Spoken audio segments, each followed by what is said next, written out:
మకరం వారికి గనక చూసుకున్నట్లయితే ప్రధానంగా మీ యొక్క రాశి నుంచి 3వ భావంలో శని వక్రించుంటున్నాడు. ఎప్పుడైతే 3వ భావంలో శని వక్రగతిలో ఉంటున్నాడో ఇక్కడ కలిగేటువంటి ఫలితాలు ఏమిటి అనేటువంటిది కనుక మనం చూసుకున్నట్లయితే 3వ భావం అనేటువంటిది మనకి కమ్యూనికేషన్స్ ఇచ్చిపుచ్చుకోవడం లాంటివి. వక్రించిన శని కమ్యూనికేషన్స్ విషయంలో ఎవరితో అగ్రిమెంట్స్ విషయంలో జాగ్రత్తగా ఉండాలనేటువంటి చూపిస్తుంది. అయితే ఇక్కడ మీకు ఈ శని వక్రించినప్పుడు కలిగే ఫలితాలు, శని వక్రగతిలో ఉన్నప్పుడు బుధ శుక్రుల యొక్క స్థితిగతులను కూడా చూసుకొని చెప్పేటువంటి అంశాలు, మరియు అదేవిధంగా మీ యొక్క జన్మజాతకంలో ఏదైనా గ్రహం గనక వక్రించినట్లయితే ఎటువంటి ఫలితాలు కలుగుతాయి, ఏ దేవతా ఆరాధన చేయాలి, ఎటువంటి విషయాలు జాగ్రత్తగా ఉండాలనేటువంటి అంశాలు చెప్తుంది నేనైనప్పటికీ చెప్పిస్తుంది సాక్షాత్ లలిత అమ్మవారిగా భావిస్తూ ఆ లలితాంబిక అమ్మవారి యొక్క అనుగ్రహం మీకు పరిపూర్ణంగా కలగాలని మనస్ఫూర్తి కోరుకుంటూ, ఇక్కడ గమనించినట్లయితే ఒకటే గుర్తుపెట్టుకోండి, జన్మజాతకంలో ఎప్పుడైనా సరే ఈ రకంగా మీకు వక్రించింది ఏదైనా గ్రహం, దాని ఫలితాలు వేరు ఉంటాయి. కానీ మీ పర్సనల్ చార్ట్లో ఇప్పుడు 3లో వక్రించిన గ్రహం వలన సంతకాలు, అగ్రిమెంట్స్ ఏదైనా చేసుకోవడము, లేదా మీరు చూడండి ఒక్కొక్కసారి కొన్ని మాటలు మనకి గాసిప్స్ని నమ్మి కొన్ని డెసిషన్స్ తీసుకుంటాం. మనకు వినబడేది మనం విన్నది నిజమా కాదా అని నిర్ధారణ చేసుకోవాలి. అలాగే కాస్త శుక్రకేతువులు కలిసి పంచమంలో ఉన్నారు కాబట్టి ప్రస్తుతం మీకు వాహనాల మీద వెళ్ళేటప్పుడు ఆగస్టు 2 వరకు కొంత జాగ్రత్తగా ఉండండి. శుక్రుడు నీచపడుతున్నాడు. దాని తర్వాత ఉన్నత విద్యా విషయంలోని, పెద్ద మొత్తంలో మనీ ఎవరికైనా మనీ ట్రాన్స్ఫర్ చేసే విషయంలోని, తండ్రి గారి ఆరోగ్య విషయంలో కూడా ఆగస్టు మాసంలో జాగ్రత్తగా ఉండాలి. అయితే 3లో ఉండే శని వక్రించుతున్నందుకు గతంలో ఎవరికైనా ఇచ్చిన డబ్బు కొంత రిటర్న్ వచ్చేటువంటి ఛాన్సెస్ ఎక్కువగా ఉన్నాయి. దుర్గా ఆరాధన, చండీ పారాయణము, ఓం దుమ్ దుర్గాయ నమః అనే మంత్ర సాధన వల్ల కూడా మీకు ధనపరమైనటువంటి విషయంలో చాలా బాగుంటుంది.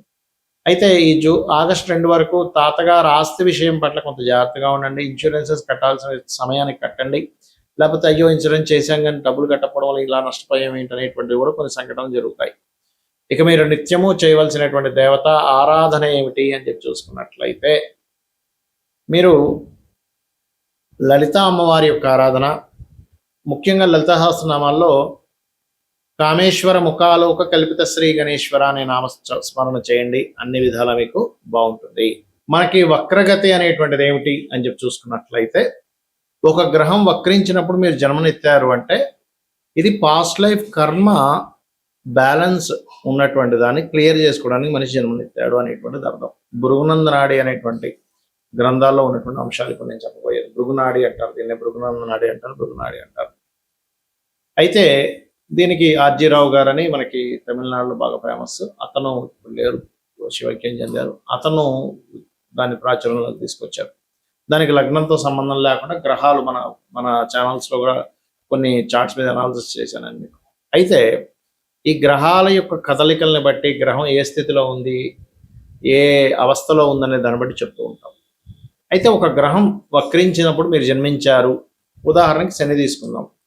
మీ లగ్నం నుంచి ఎన్నో అధిపతి అనేటువంటిది పర్సనల్ చార్ట్లో చూసుకోవాలి. ఎన్నో అధిపతి మేషం అయితే 10, 11 అధిపతి ఉంటాడు. వృషభం అయితే 9, 10, మిథునం అయితే 8, 9, కర్కాటకం అయితే 7, 8 ఇలా మారుతూ ఉంటుంది కదా. అలాగా ఎవరికైనా జన్మజాతకంలో మీ పర్సనల్ చార్ట్లో శని కనుక వక్రి రెట్రో అని ఉంటుంది ఇంగ్లీష్లో. అయితే అలా ఉన్నప్పుడు మీరు అర్థం చేసుకోవాల్సింది ఏంటంటే మీరు ఉన్న ప్రదేశంలో మీరు ఎంత కెరియర్ పరంగా ఎన్ని ప్రయత్నాలు చేస్తున్నా మీ కెరియర్ ఎదగట్లేదు అంటే మీరు అర్థం చేసుకోవాల్సింది ప్రదేశం మారితే మీ కెరియర్ ఎదుగుతుంది. అయితే ఇక్కడ ఒక చిన్న కండిషన్ ఏమిటంటే మనం ఇప్పుడు చెప్పుకోబోయేటువంటి గ్రహాల్లో ముఖ్యంగా శని, గురువు, బుధుడు, శుక్రుడు, కుజుడు 5 గ్రహాలే. రవిచంద్రులు ఎప్పుడు వక్రించరు, రాహుకేతువులు అయితే ఎప్పుడు వక్రించే ఉంటాయి. అయితే ఈ 5 గ్రహాల గురించి మనం మాట్లాడుకునేటప్పుడు ఒక చిన్న కండిషన్ అక్కడ ఒకటి చెప్తాం.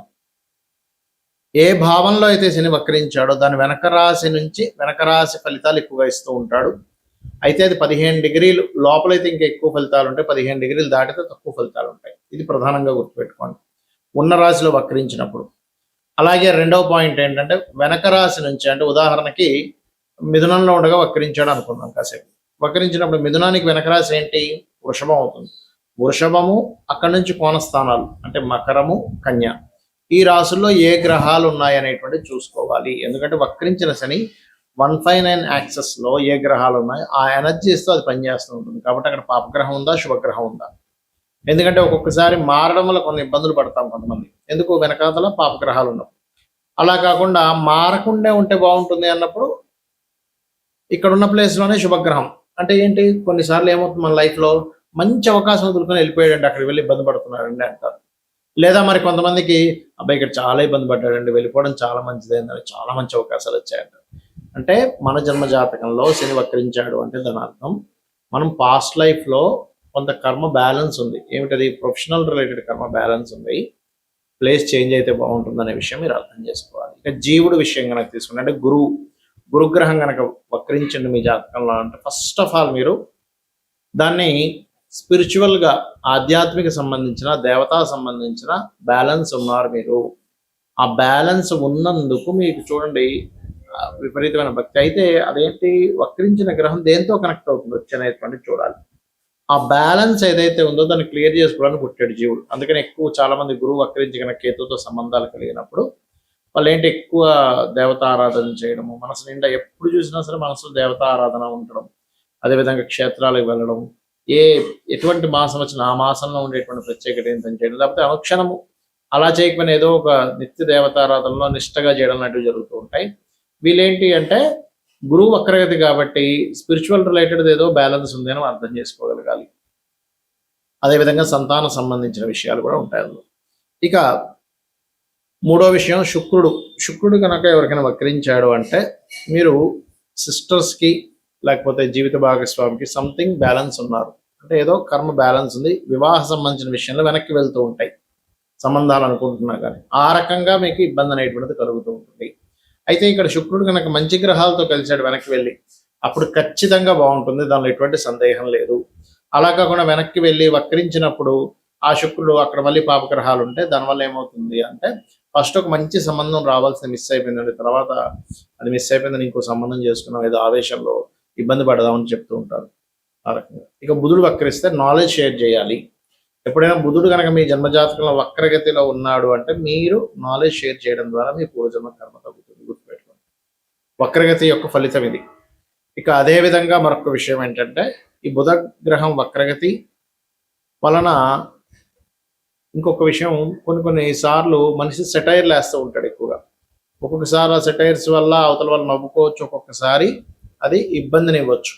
అయితే బుధుడికి వెనక రాసుల్లో ఉండే గ్రహాలు 159 బట్టి మీరు సెటైర్ వేయడం వల్ల అవతల నవ్వుతారా లేకపోతే అంటే హ్యాపీగా ఫీల్ అవుతారా, ఆ సెటైర్కి జోక్ వేసారని, లేనట్లయితే అదే మీకు ఇబ్బందిని ఇస్తుందా అంటే వెనక రాసుల్లో ఉండే గ్రహాలు డిసైడ్ చేస్తాయి, గుర్తుపెట్టుకోండి.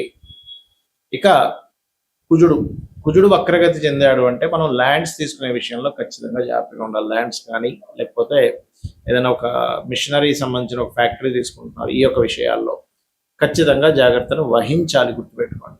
అదేవిధంగా భూములు కొనుగోలు చేసేటప్పుడు మరియు పూర్వీకుల ఆస్తులకు సంబంధించిన విషయంలో, తాతగారు ఆస్తి సంబంధించిన విషయంలో మీకు వస్తుందా పోతుందా. ఇప్పుడు చూడండి వెనక్కి వెళ్ళిపోయింది అనుకున్నాం కానీ మాకు వచ్చిందండి అంటూ ఉంటారు కొంతమంది. ఇంకా మొత్తం పేపర్స్ అని ఏం లేవండి, అక్కడ చూస్తే ల్యాండ్ వేరే వాళ్ళు కబ్జా చేశారు కానీ ఒక కోర్టులో కేసు వేయగానే వచ్చిందండి అంటున్నారు. దాని అర్థం ఏమిటంటే కుజుడు వక్రించి మంచి సంబంధాన్ని కలిగి ఉన్నాడు. అలా కాకుండా వక్రగతి చెంది పాపగ్రహ సంబంధం కలిగితే మీకు ఎట్టి పరిస్థితుల్లో భూమి రాదు. అలాంటప్పుడు కాస్త వారాహి అష్టోత్తరం చేసుకోవడం చేస్తాయి కూడా మీకు కలిసి వస్తుంది. అంటే దీన్ని బట్టి మనం అర్థం చేసుకోవాల్సింది ఏంటంటే ఒక వ్యక్తి వక్రించి ఉంది, ఒక గ్రహం ఒక జాతకంలో ఉంది అంటే అది పాస్ట్ లైఫ్ కర్మ క్లియర్ చేసుకోవాలని పుడుతున్నాడు. ఇక్కడ మరి ఏ గ్రహం వక్రించలేదు అప్పుడు ఏదైనా ప్రభావం ఉంటుందా? వక్రించిన నక్షత్రంలో ఏదైనా గ్రహం ఉంటే అది కొంత ప్రభావం ఉంటుంది. అదేవిధంగా ఇందాక నేను మీకు చెప్పాను రవిచంద్రులు, ఇక్కడ ఏమవుతుందంటే రవి కానీ చంద్రుడు కానీ వక్రించిన నక్షత్రం మీద ఉన్నప్పుడు వాళ్ళ నుంచి పొందాల్సిన పూర్తి స్థాయి ప్రేమ కావచ్చు, సపోర్ట్ కావచ్చు పొందలేకపోతుంటారు. లేదా వాళ్ళతో కొంచెం ఎడబాటుగా మీరు ఉండడం, లేకపోతే వాళ్ళ మీద ఎడబాటు ఉండడం కూడా జరుగుతూ ఉంటుంది. చంద్రుడు మనస్కారకుడు, మాతృకారకుడు, రవి ఆత్మకారకుడు, తండ్రి కారకుడు కాబట్టి ఈ రకంగా జరుగుతూ ఉంటుంది. అయితే ఇందులో ఆత్మకారకుడు రవి గనక వక్రించిన నక్షత్రం మీద ఉన్నప్పుడు ఒక్కొక్కసారి వీళ్ళకి కొన్ని సిద్ధులు కూడా వస్తూ ఉంటాయి చెప్పాలంటే. కాకపోతే ఏంటంటే ఈ వక్రగతి ఒక 30-40 ఏళ్ల తర్వాత అది స్ట్రైట్ అవ్వడం కూడా జరుగుతుంది అంటారు శాస్త్రంలో. అంటే ఏమిటంటే అది ఇచ్చేటువంటి రిజల్ట్స్ కొంచెం స్ట్రైట్ ఉండే ఫలితాలు కూడా వస్తాయి అనేటువంటిది భృగునంద నాడిలో ఉంది. అయితే ఏది ఏమైనప్పటికీ కూడా గుర్తుపెట్టుకోండి, మీ జన్మజాతకంలో కేవలం ఈ ఏలినాటి శననో లేకపోతే ఈ సర్పదోషాలనో ఇవి కాకుండా మీ పర్సనల్ చార్ట్లు ఎలా ఉందనేటువంటి చూసుకోండి. నిత్యము లలిత అమ్మవారి యొక్క ఆరాధన చేయండి. మీకు ఏ మహాదశ నడుస్తున్నా, ఏ అంతర్దశ నడుస్తున్నా ఆ గ్రహ సంబంధించిన దానం ఇవ్వడం, లేకపోతే ఆ గ్రహం దగ్గర దీపారాధన చేయండి. అన్ని విధాలా మీకు బాగుంటుంది. శ్రీమాత్రే నమః.